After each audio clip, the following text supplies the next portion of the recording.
Hello, we're back today with the daily halacha.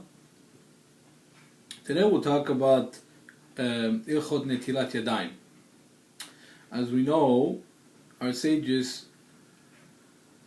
required us to wash our hands prior eating bread, and therefore one must wash his hand with water and a vessel, which is called in the Lashon of Chazal, Netilat.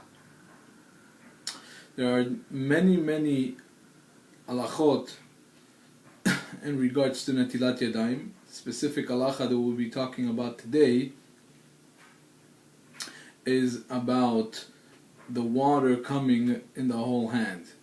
In other words, there should be nothing that separates from the water or stops the water from coming in every part of the hand, which is called in Lashon of the Halacha, Chatzitza. Nothing that would separate or prevent the water from coming through.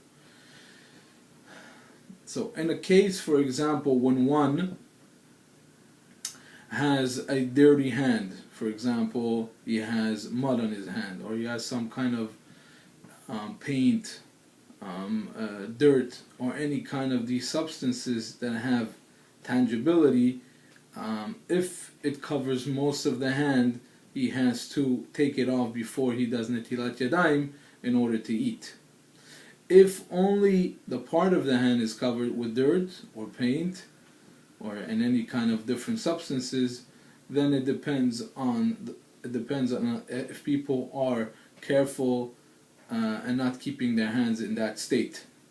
If people are careful not keeping the hand in that state, one must wash it before doing the actual Netilat Yadayim, and if he doesn't, it would be considered a chatzitza, and he would have to wash off and wash again for Netilat Yadayim. If people are not particular in washing their hands when it's in that state, and it only covers a partially of the hand, then it does halachically, it's not considered a chatzitza. Therefore, he does not have to wash his hand before doing Netilat Yadayim, and he could do Netilat Yadayim when only part of his hand is dirty with these substances. Now, the substances that we're talking about are substances, like I said, that has mamashut, which has certain tangibility, like mud, dirt.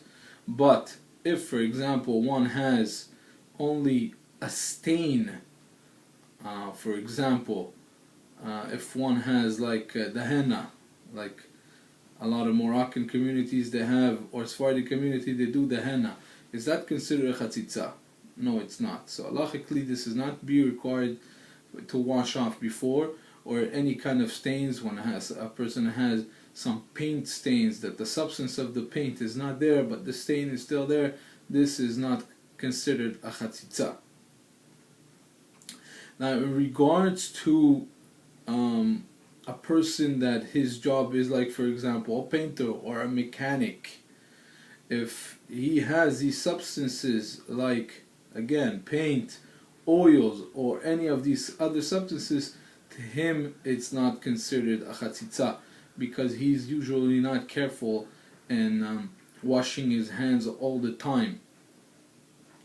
In our days, everything that was said was in the days of the Shulchan Aruch and the Gemara. There are some poskim that say in our days, since people are very particular in having always their hands clean, so any of these substances would be considered a chatzitza, even to those that do work in these kind of different works, like a painter, a mechanic, etc., and therefore everything will be considered a chatzitza, and he has to wash his hands before doing Netilat Yadayim for the Seudah, for eating bread.